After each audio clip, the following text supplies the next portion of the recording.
Hello students, आज हम लोग शुरू करेंगे unit 3 lecture 1 fluid flow.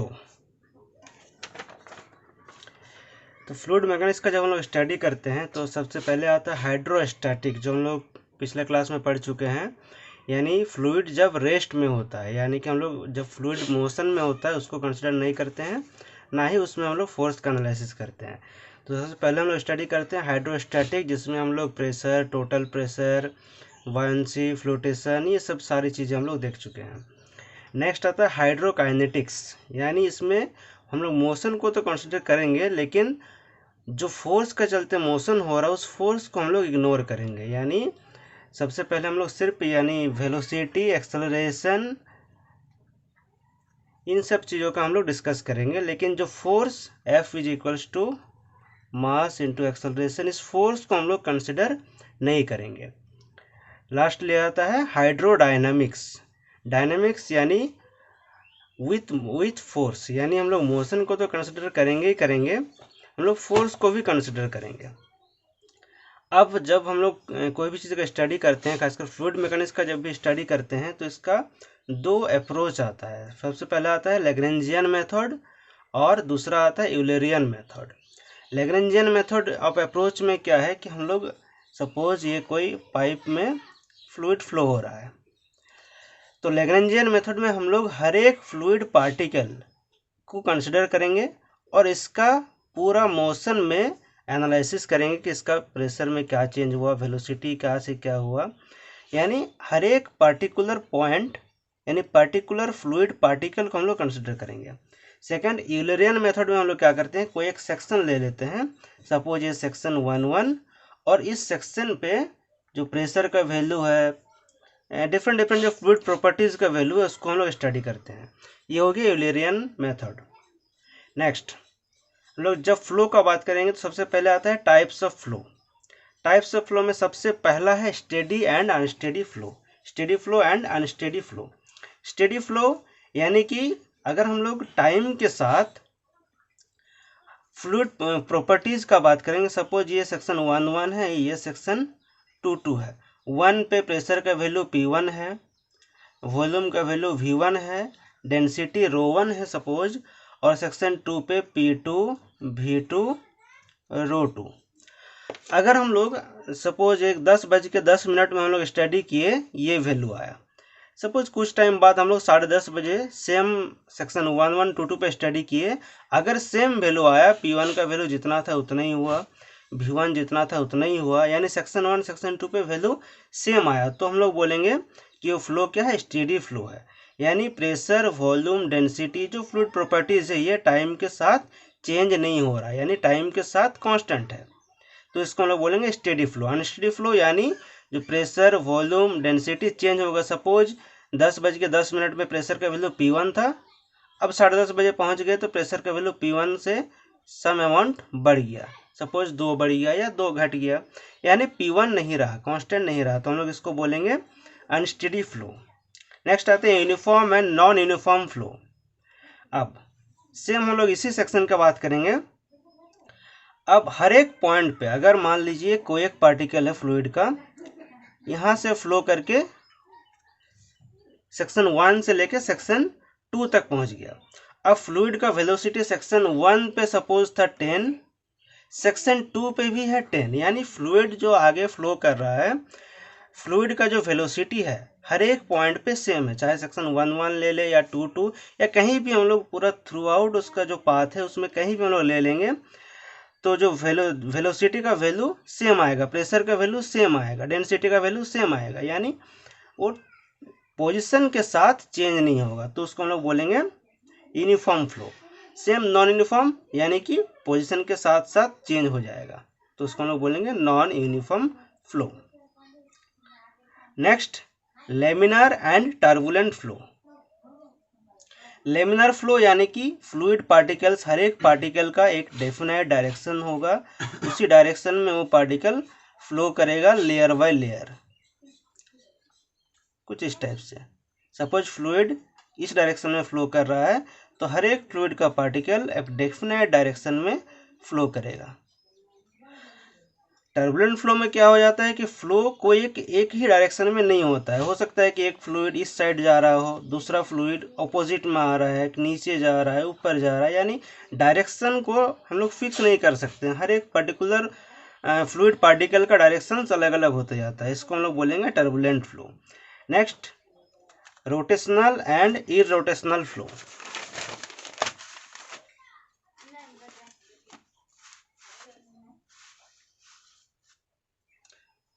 Rotational and irrotational flow.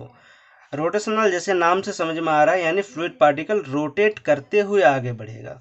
यानी अगर इस डायरेक्शन में फ्लो हो रहा है, फ्लूइड पार्टिकल पहले इस डायरेक्शन में था, फिर इस डायरेक्शन में, फिर इस डायरेक्शन में, ऐसे करके रोटेट करके फ्लूइड पार्टिकल्स आगे बढ़ेगा।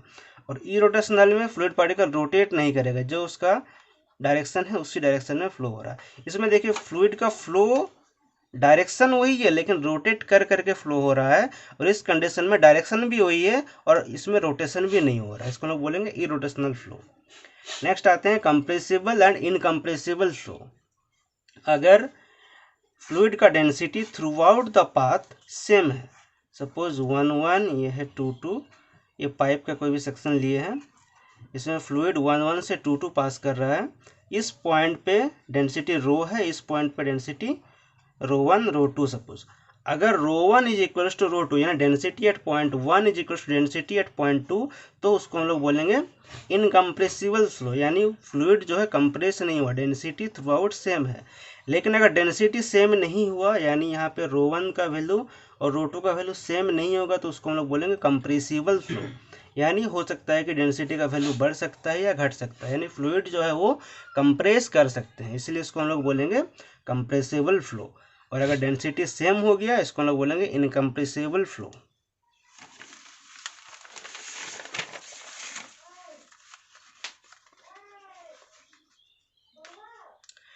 नेक्स्ट, डिस्चार्ज और रेट ऑफ फ्लो। सबसे पहले जान लेते हैं कि डिस्चार्ज क्या होता है।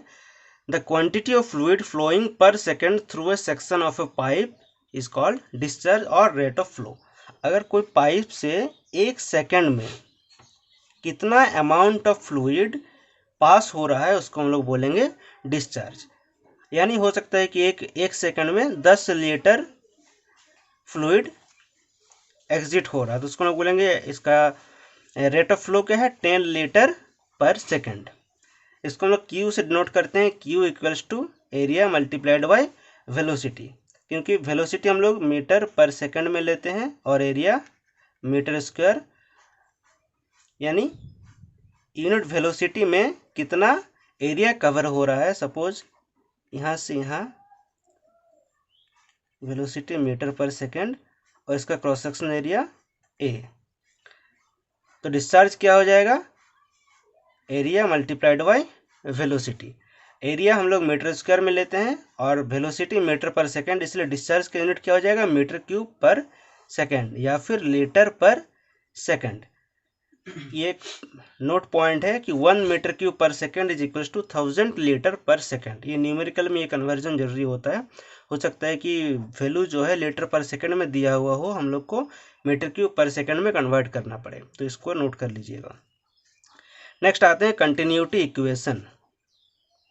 For a fluid flowing through any pipe at all cross section the quantity of fluid per second is constant.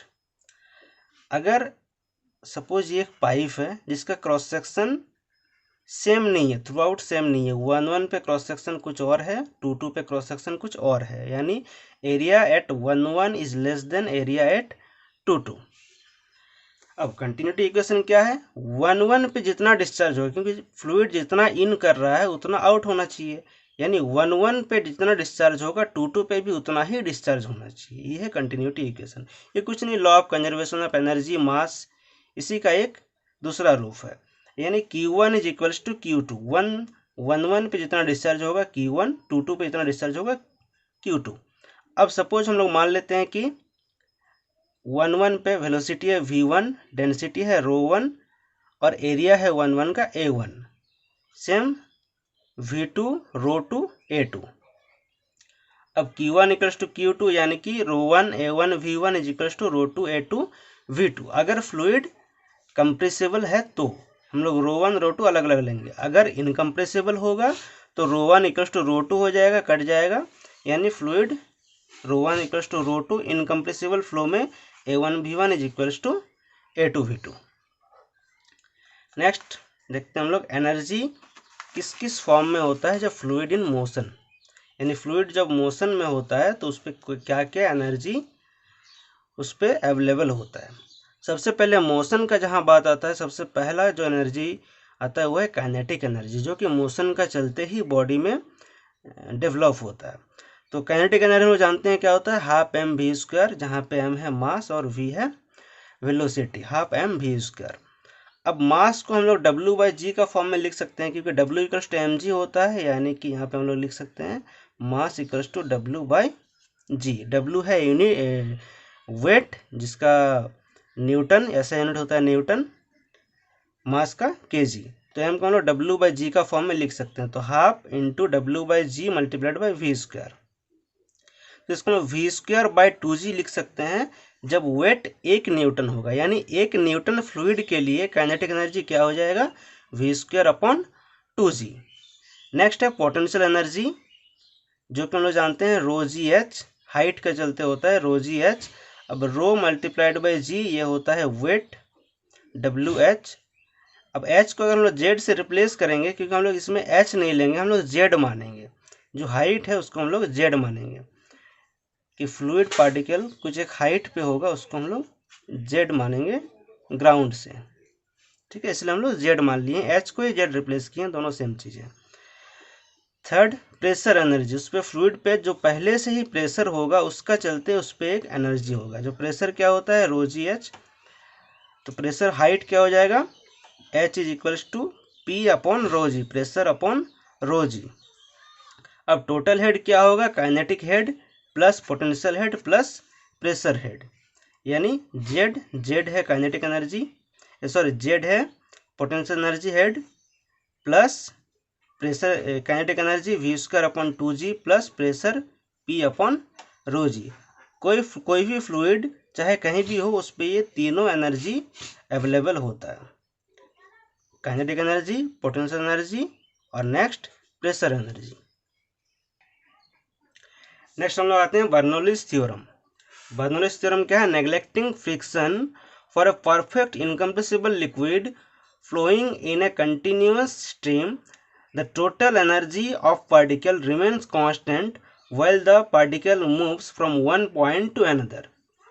अगर कोई फ्लूइड पॉइंट 1 से पॉइंट 2 पास कर रहा है कोई एक डेफिनाइट वेलोसिटी से, अगर फ्लूइड इनकम्प्रेसिबल हो और हम लोग इस पे अगर फ्रिक्शन लॉस, यानी पाइप पे जो फ्रिक्शन का चलते जो हेड लॉस होगा उसको कंसिडर नहीं करेंगे, तो टोटल एनर्जी एट सेक्शन 1 बराबर हो जाएगा सेक्शन 2 यानी हम लोग इसको कह सकते हैं कि फ्लूइड का जो एनर्जी होता है वो हमेशा कांस्टेंट रहता है थ्रू आउट। अगर कोई फ्लो हो रहा है through out the cross section, energy का जो वैल्यू है फ्लूइड का वो कांस्टेंट होता है, यानी तीनों टाइप का जो एनर्जी है काइनेटिक, पोटेंशियल और प्रेशर, तीनों का समेसन हर एक पॉइंट पे इक्वल होता है, ठीक है। इसको हम लिख सकते हैं P upon rho G plus V upon 2g plus Z is equals to constant. ये pressure energy, kinetic energy, potential energy is equals to constant.